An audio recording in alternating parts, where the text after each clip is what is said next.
Hello, I'm Hashim Montasser, and thank you for listening to the Lighthouse Conversations. We're in a summer break right now, and we'll be back with brand new episodes in September. In the meantime, I'd like to take you back to one of our live episodes with UAE Minister of State, His Excellency Zaki Nusseibeh. He's a polyglot, a voracious reader, and an art collector far before collecting was very fashionable. Have a listen, and see you in a couple of weeks.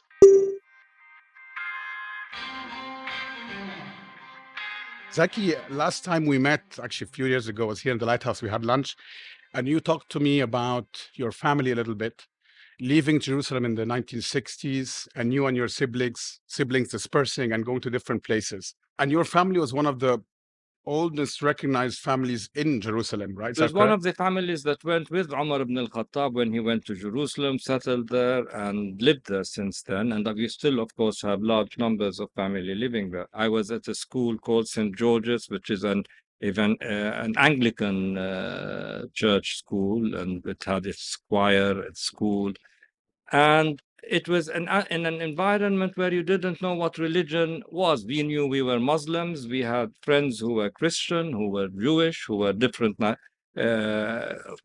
sects of Islam and Christianity.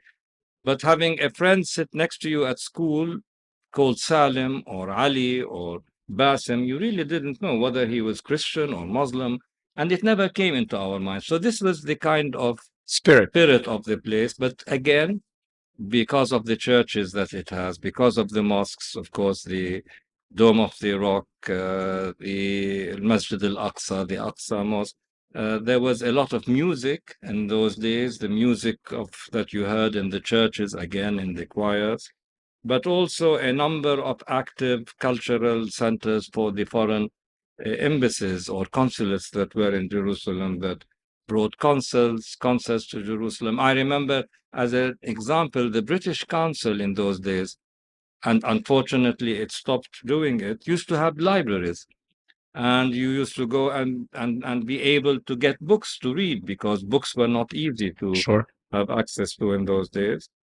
And I remember one of the first things I saw there as a film, black and white, was Great Expectations, and it blew my mind as a young boy. So the family, we grew up there. I went to school in England, and then 67, the war of 67, I couldn't go back to Jerusalem, so I came to Abu Dhabi, but that's a whole story And in all your itself. siblings, most of you went to Different different places. So places. my younger brothers were still studying. They went on studying for a while. In fact, in all of my brothers got scholarships from Sheikh Zayed, with whom I was working. So my family, in a way, was taken over by Sheikh Zayed here in Abu Dhabi. And then they did different things. So I had a brother who came, two of them came to work here, one in oil, one in government relations, who then went back to do his PhD in Islamic philosophy, and then went back to Jerusalem, established the Arab University of Jerusalem, and still lives there. Another brother came here again to work with an oil company, then went with Total, and he actually became a French citizen and a general manager or president of Total. And then he settled in Paris, and he lives now between Paris and Abu Dhabi, and he's retired. But a third brother actually studied Islamic philosophy for his PhD, and then became a banker. And when he became a banker, like you, an investment banker, Ex-banker now. I told him many years ago, why did you choose banking? He said, because I knew that you are in London, you're going to ask me, what job do you want me to look for you for? And I had looked in the Times supplement that morning, and I saw that a teacher at Oxford University earned £7,000 a year, but a banker earned 12,000. He's right. So he went into banking. Then he settled into London, actually, in London, married and lives in London. So as a family, yes, we are spread out. I have also two sisters, lived both of them in Jordan. One of them an artist who went to New York, lived in New York, came back. Another sister who settled now in Jordan. So it's a spread out family. So when we were making choices about your own career, obviously, did this family history in any way impact your choices? Because you had obviously many choices. You came to Abu Dhabi. Abu Dhabi was wide open at the time, and you had a number of options, but you pursued the options you did. Explain to us a little bit, did the family history part impact you, or were you very clear from the beginning about the choices you wanted to make? No, I think it's family history, to a large extent, because we have always been either government or academic or judges or lawyers or government civil servants. My father was the ambassador in London. He was minister. So, I mean, to that extent, that for me, it was somewhere there, my interest.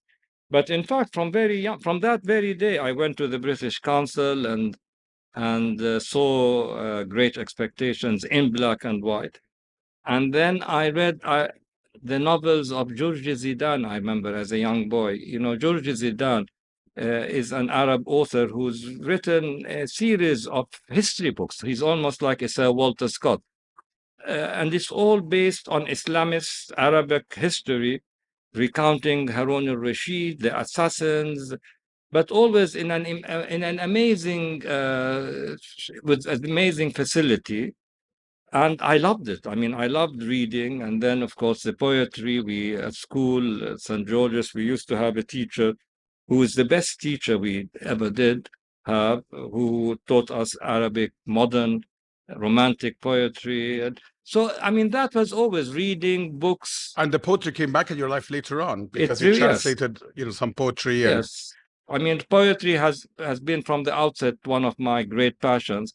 And I think with our Arab heritage, for us, poetry is something that is embedded in our DNA. I mean, we enjoy poetry. I know that Sheikh Zayed, for instance, who never did have any formal education, in fact, had learned classical Arab heritage through the poetry of the great Jahiliyyah poet. Al-Mutanabbi, he used to quote Al-Mutanabbi extensively and ask us about the meaning of words. I mean, he tested us to see who knew which word. So that was, I mean, when I came out because of the Six-Day War, because my parents had gone back to Jerusalem, and because of the war, I could not go back. And we had a relationship with the Emirates. My father knew both Sheikh Shakhbout and Sheikh Zayed. He'd received, in fact, when I was still at Cambridge in England, Sheikh Zayed was in London in the summer before he became ruler, and he came to dinner in the embassy residence in London, and I met him.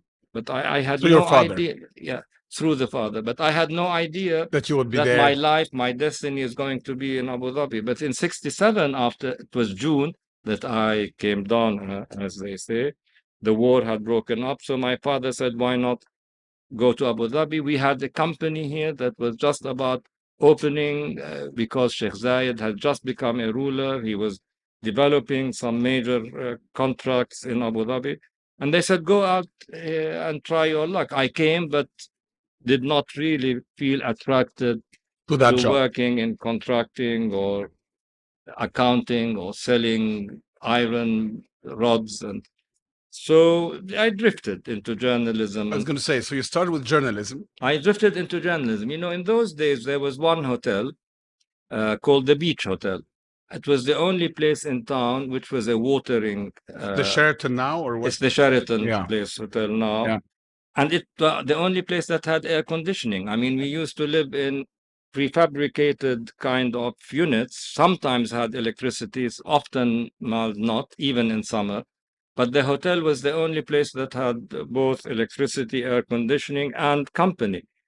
And in those days, a lot of editors, foreign editors, Arab editors, were passing through Abu Dhabi because they were interested in two things. One was to see what are the new economic, big projects that Sheikh Zayed is going to announce. And so that was big news internationally.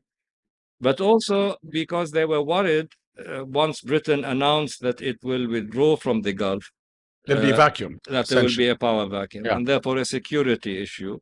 And they wanted to cover what was happening, but it was not important enough to have reporters actually resident in Abu Dhabi. So it was natural to ask me to become a stringer, which means you write a story. If they publish it, they pay you per piece. And I remember, for instance, the first piece I did was about Abu Dhabi's 5-year plan, 68 to 72.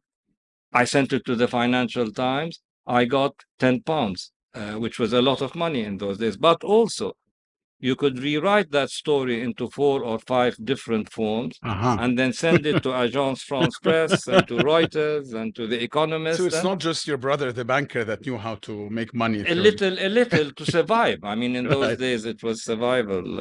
And did you feel that the way you were covering the stories as an Arab and someone that grew up in the region was different than some of those foreign correspondents, or not correspondents at the time, but that came and told a similar story, for example, about the 5-year plan? Yes, because I mean, I got very rapidly to know everybody, because in those days, Abu Dhabi was a small village, really, by the sea, and the decision makers were few in numbers.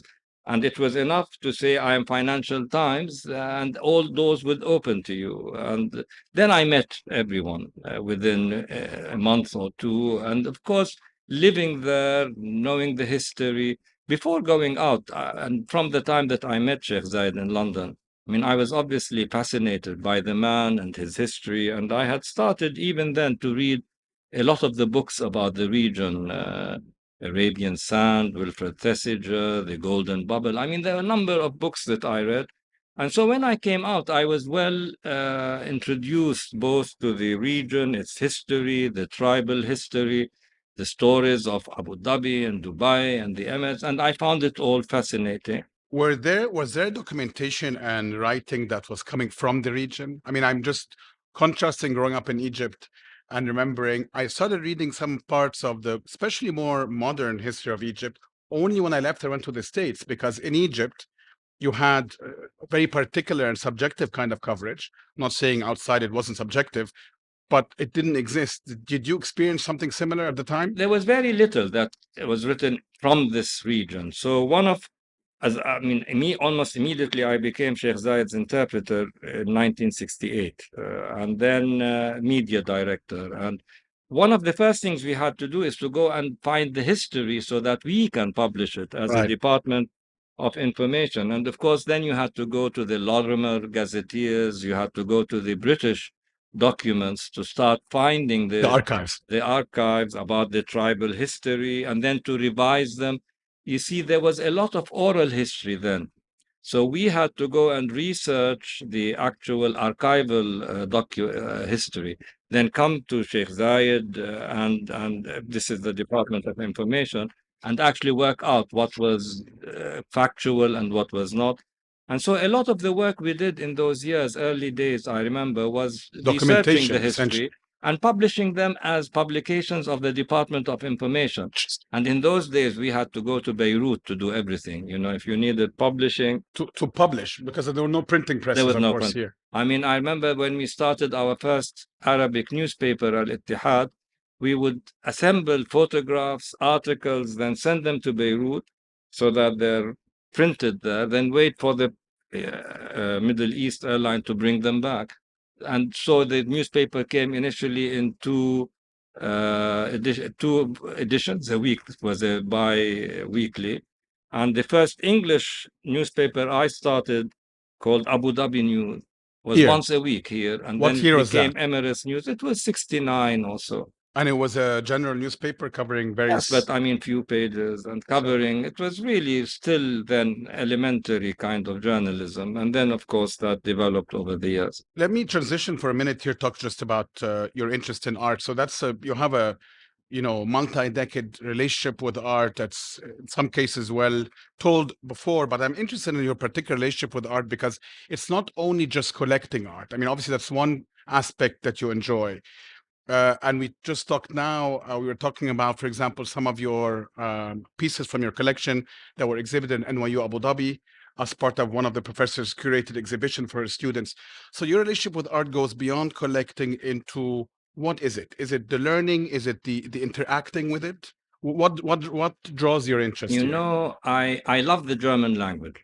And the Germans have a real knack to put words together. They build a word out of 3 different words to give the full meaning of what they want to say. And I love one of the words that is a compound word is what Richard Wagner, as an opera composer, described his operas, and he called it a Gesamtkunstwerk, which really means a whole art work. I want to say, sorry, I went to German school, so I can verify it's correct.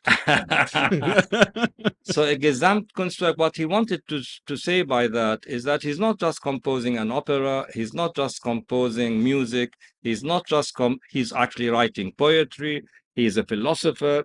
I mean, this is how he saw his work. And for me, if I am to invent and became Gesamtkunstwerk, became accepted in English language as a kind of term in the aesthetics of a whole work that brings in different aspects, and not only just one aspect. And to me, if I want to describe my relationship with art, I would call it a Gesamtkunsterfahrung, which means experience. It's really the experience is not just one side of it, one aspect of it. So clearly, it's everything that goes with art. So it's the enjoyment of looking at it. It's the enjoyment of meeting people who are creative and create this art in front of you. It's the enjoyment of learning about it. It's the enjoyment of sharing discussing it, right.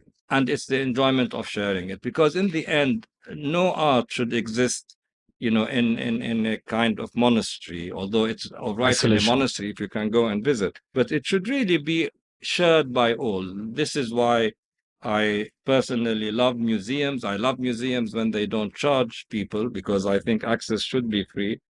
But I also think that even private collections should be open collections. I mean, art is something for everybody to enjoy, to appreciate, and to learn from. So art is not just a question of having something on your wall, but it's all the feeling that goes with it, a Gesamtkunsterfahrung. When we come back, Zaki tells us about the various stages of being an art collector and what it means to him. We will also take some questions from the audience. Stay with us.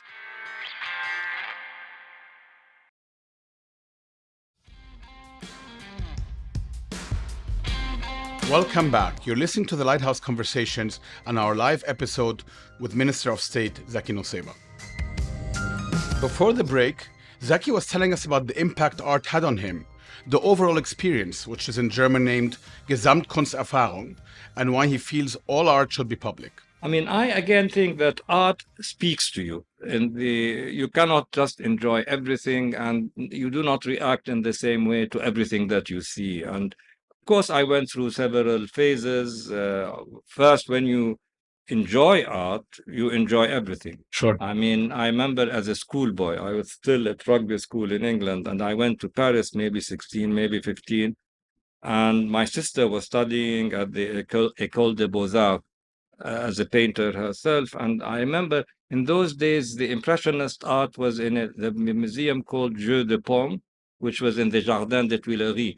Now it has the Monet Water Lilies series, but then it was Impressionist and it was Rodin, the thinker and the kiss.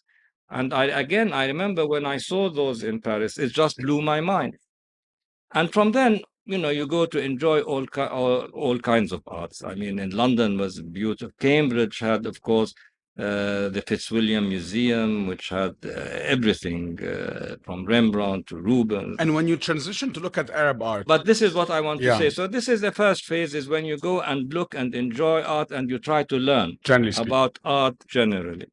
And then when you start wanting to have your own collection, I mean, I initially went for Orientalists. And in those days, I'm talking about the 60s, it was not expensive. And I collected some because I wanted to have around me some art that, is related to my region and an art that speaks to me. And then I was taken up by modern Middle East art. So I sold when it became, because it becomes actually when art becomes so expensive, it's almost obscene. I mean, I don't think that I think art should always remain accessible to people. So anyway, I sold what I had and I started buying modern and contemporary Middle East or Menasa, if you like, art.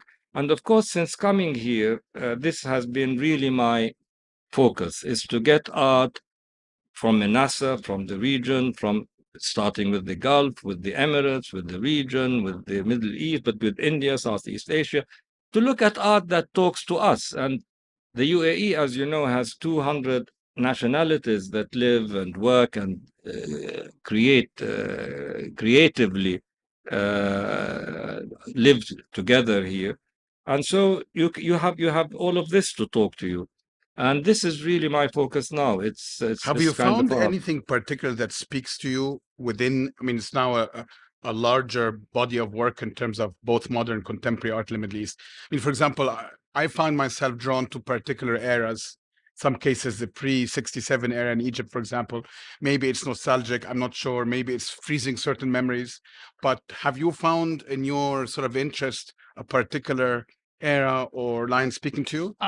For me, I look at the whole sweep of this art development from modern, well, there's Egypt, of course, we have some great artists, Iraq, of course, that has some great artists, Syria, and we notice that a great deal of this art is started being based on calligraphy, hurufiyat, using the letters of the alphabet, initially as sentences and subsequently as abstract and conceptual. But it's all in one way or another a reflection on our social mores, on our history. So a lot of it is political, and I cannot say that I like one phase more than the other. I whether you get a Gergesian in order to look at the ideas of the Trinity and motherhood and sadness, or like Ayali, those hauntingly lonely individuals, whether it's a little girl or a player or an instrument player, or Hazem Harb, when he goes and looks at those old, posters of Palestinian innocence and then superimposes things on them.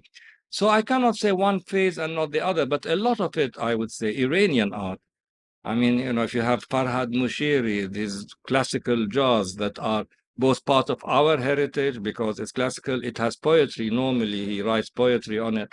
And then you read something like the one particular one I love is where there's a woman who says, or it's a woman who puts her head on his shoulder, weeping, saying, "I love you no more." And you want to know, if she doesn't love him no more, why is she weeping and why is her head on? That kind, it talks to you. Sure. Muhammad Qazem, some of his latest series about the conditions of labor in the Emirates. I mean, these dark shadows that you do not see because they're out of the light. Hassan Sharif and his, almost crazy ideas Very that he conceptual. has been able to develop from the 80s and are now recognized Been as some of recognized more the. lately, yes. So all of this is interesting for me in equal terms. And how do you connect these dots in terms of your own interests? Because I know you read a lot. You've also taught yourself many languages, right? How many languages, just for the record? Seven. Seven. I can only test you on four, but anyway, I'm going to.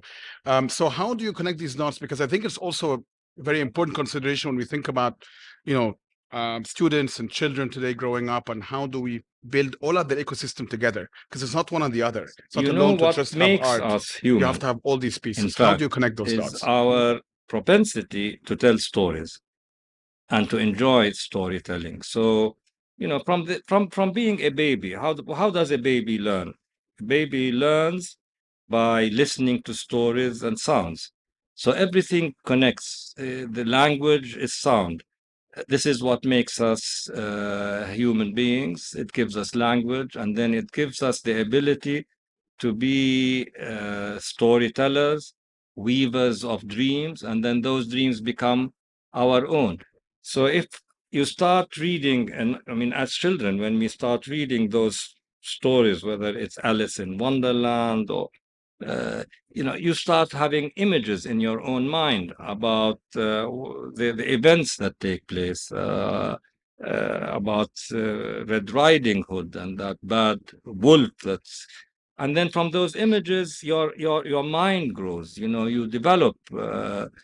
This is a gift that we are endowed with. It's genetically embedded in us, where storytelling is the way that our lives grow, and we're able to branch out, to learn, to absorb, from music to art to storytelling to poetry to architecture, enjoying nature, to enjoying the sound of water spring, or the sound of birds.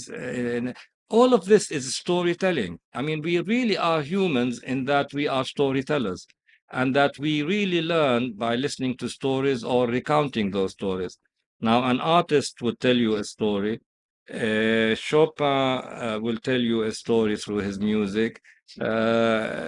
Faust would tell you, Goethe would tell you a story through his theater, and so forth.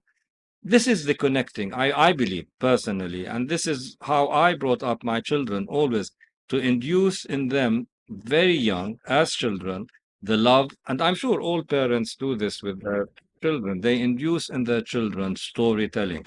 I mean, you interest your child in life by telling him a story or her a 100%. story, and then you induce them to read, because you want them to enjoy this storytelling and to weave their own dreams, or to enjoy the weaving of dreams by others. I mean, you saw the findings that were made recently about rock art in Australia.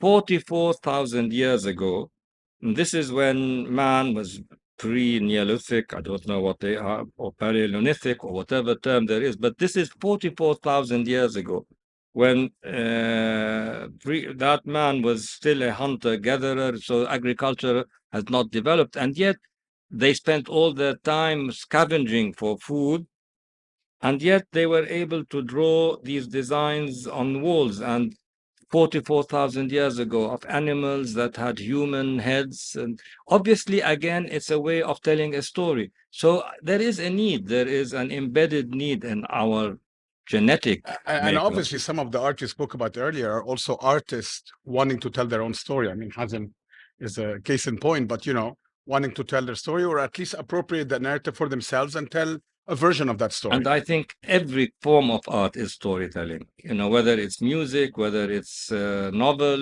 whether in a novel, in a poem, every work of art, every creative work of art is in fact telling of a story. So what can parents and teachers and others do to promote that type of storytelling? Because when you look at today's curriculum, I'm not talking about the UE necessarily, cross, sometimes you find those things lacking, and these things are also taught in isolation as opposed to being connected. What do you think can be done about that? The first thing is take away all these iPads and It's a tall order. the It's going to tall be order. difficult. I mean, iPads become very useful at some stage, and these games, these electronic games, because I think the first duty of any parent really is, I believe, through storytelling, to really inspire the child's imagination, because it's the imagination that makes a child grow. So you need to really inspire, you need to fire that imagination. And you can only do this through inducing into your, the young children, this love for storytelling, story reading, and not show them films of. I mean, I'll tell you, for instance, Lord of the Rings. When you read a story to children, you give them one kind of ability to imagine what is happening, but you show them the cartoon, and suddenly there is no imagination, because everything They're is relying on put it. before them. So it's really, how do you inspire, enrich a child's imagination? I mean, my children, I used to take to school and recount stories to them like 1,001 Nights, ending every time at a cliffhanger, so that they will be waiting for me to For the come and next take night. them back That's to brilliant. continue with that story. And there are so many stories to tell children. And then as they grow, I believe the importance of letting them, visit museums and listen to music and this is one of the great things that the leadership here has accomplished, is to begin opening all these museums around us. Because a child that goes to a school and learns in a curriculum about culture or art is not a full student. He must go to a museum, he must see things, and he must really enjoy them.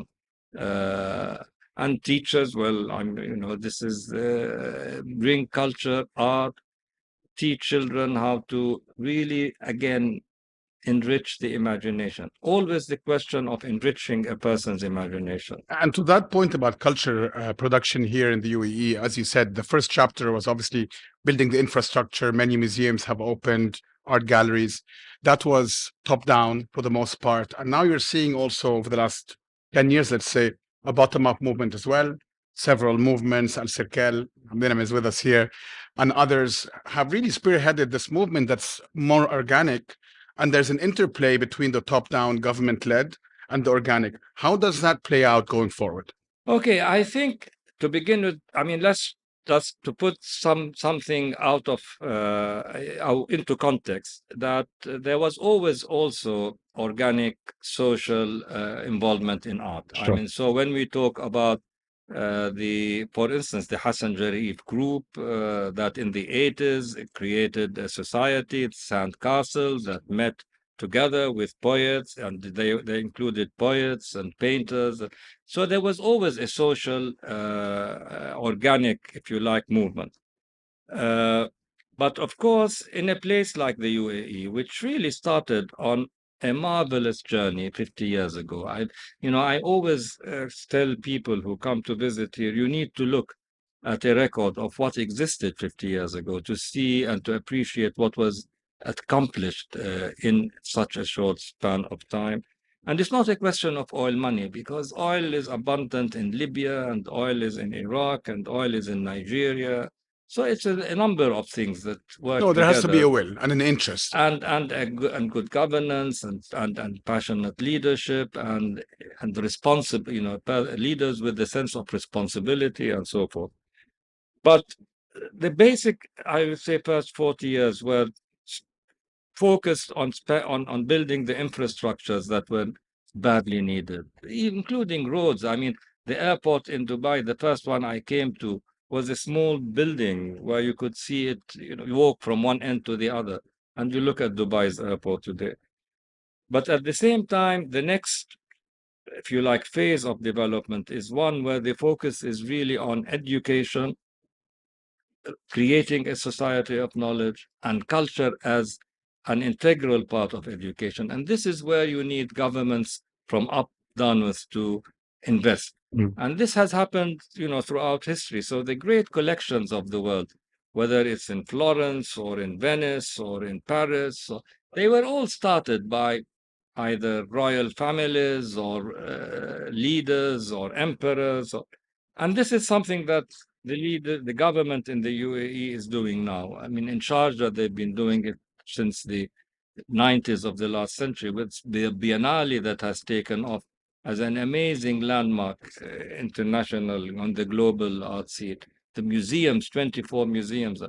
And then the big museums that in Abu Dhabi were envisaged within the cultural center on Saadiyat. A really major investment, and that has brought in true international global awareness of the region in terms of art and culture.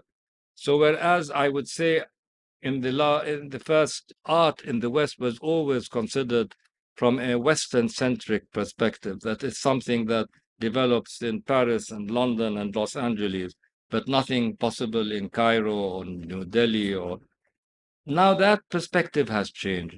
All these directors of museums who come here have seen that there is an exciting, robust, an imaginative art, both modern and contemporary, here and in the region, because the Emirates straddles a wide strategic And therefore there is the interest from global. But then this is not enough, as you said, because in the end, the only way it becomes alive is when from society itself, the social entrepreneurs People take also initiative. come in.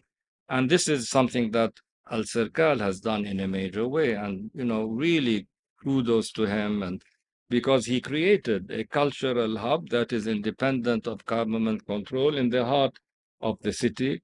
And it has become internationally recognized. He had a Bauhaus building that nearly won the Aga Khan prize. Galleries that have opened. Now, here, what is happening in Dubai is particularly exciting because I think traditionally, Dubai was always had a stronger entrepreneurial community.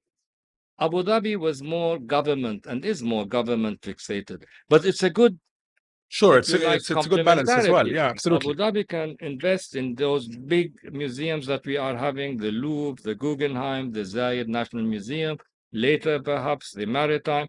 And, to have a museum of universal stature like the Louvre is not a small No. achievement. And this drives also the cultural scene, but it also drives social community to become more involved because bureaucrats are never good cultural czars. You need the local community to become the real actors. And we have that. I mean, we're beginning to have this, but I still believe that it is important for governments to invest. I mean, even today, people don't realize that 80% of museums in the world were built past 1980. So big cities in the world go on Recognize that. Absolutely. recognizing that Absolutely. we need to spend on culture. Unfortunately, when you have now government budgets and accountants who want to save money, sometimes they forget that investing in culture is long term, but it is a major driver for sustainable development.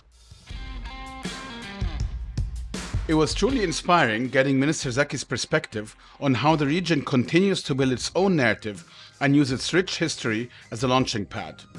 We also received some interesting questions from the audience.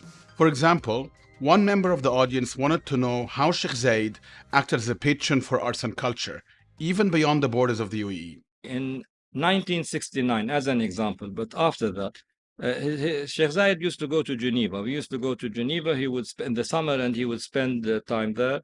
And the first time, I mean, and he loved seeing it because it was beautiful, of course, nature, which he loved, the water, the green. And the first thing he said there is to bring a team of performers to the University of Geneva.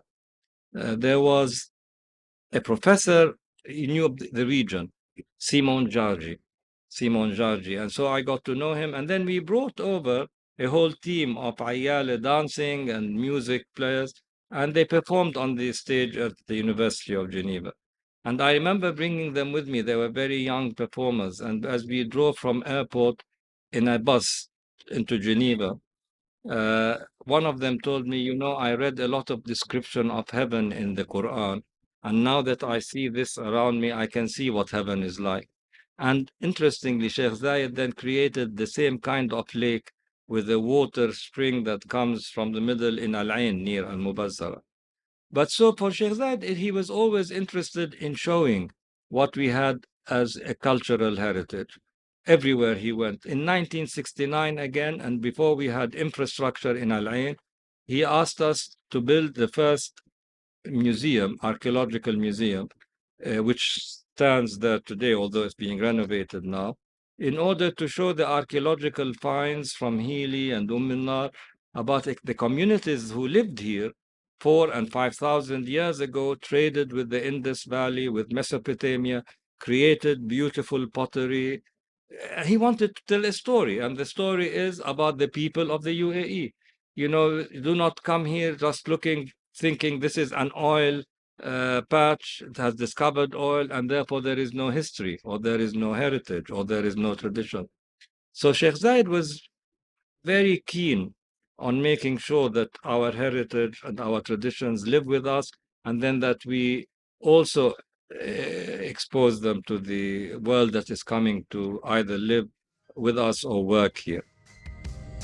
Another one asked him what kind of stories Minister Zaki himself is drawn to and what role storytelling plays in forming an identity. Very, very good questions. Of course, what is storytelling to me? What kind of storytelling?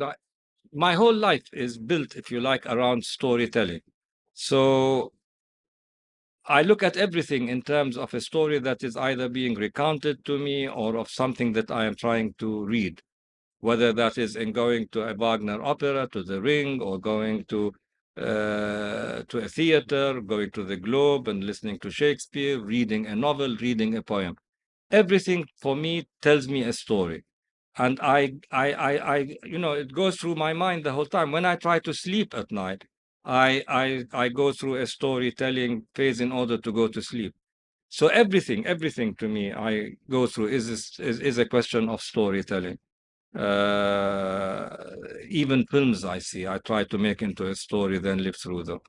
And I believe that this is really, really the secret of our, if you like, being enthralled by anything we go to, whether it's a film or a theater or an opera or reading a novel or even reading science fiction that I really am also passionate about.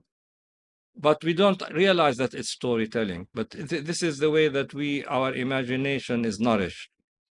Now, what about identities? Identities, of course, are important. And through reading, we talked about heritage. And we talked about the need to keep your social roots, your heritage, your traditions. But there is always a thin line and the dangerous one between identity as part of an enriching, uh, overall component of your personality, or as a debilitating one, because it pushes you into a bubble that then seeks to isolate itself from the other, or starts to look askance as the other, or disrespect for the other. So, how can we manage to have an identity that is important, a Palestinian? I mean, they ask me, what do you feel yourself as an identity? And I say, I'm an Emirati who is born in Jerusalem. I spent all my life and all my work in the Emirates, and I am born in Jerusalem and have family traditions that go back there 1500 years. And that is easy when you look at it as something that is complementing each other. It becomes dangerous when you fox yourself into saying, I am a Shiite, or I am a Durzi, or I am simply in the different sects, a Maronite, an Orthodox, a Catholic. And I think this is the dangerous line that we seek. Identity seeking is important, but at the same time, we need always to learn how to be open to the others. And interestingly enough, you can only do this when you are confident of your own identity. Just going to interject, and the story you told us at the beginning is so telling. The fact that essentially a Muslim family was holding custody to the keys of a holy church in Jerusalem. So that's sort of again another story and So very it's an telling about. identity of, you have the two, the identities Yeah. can become, Amin Maruf called them the deadly identities in one of his books, because this is what led Lebanon into the civil war and is leading Lebanon, into the nightmare that it has been. Lebanon is a country really, for all those who knew it, and I knew it in the 60s when it was, we called it the Paris, the Switzerland of the Middle East. We went there to buy books in the bookshops and to meet the writers and the poets and political parties of all hues. And yet, as they started bringing themselves more and more narrowly into their own identities, it was a path to disaster. So we have to keep this balance between the two. And lastly, a young member of the audience wanted to know what advice Zaki had for aspiring journalists.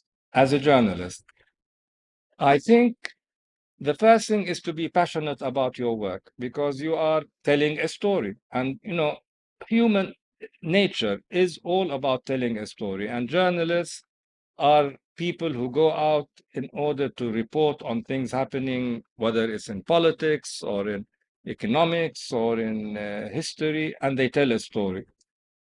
And then, of course, to be literate. I mean, you need to develop your linguistic abilities to the extent where you can express yourself in the best forms that are available to you. And then you have to become knowledgeable about anything you want to work with. And that means really reading up regularly. I used to tell my daughters when they were at school, read The Economist every week, read Newsweek and Times, and you will keep abreast of what's happening around the world.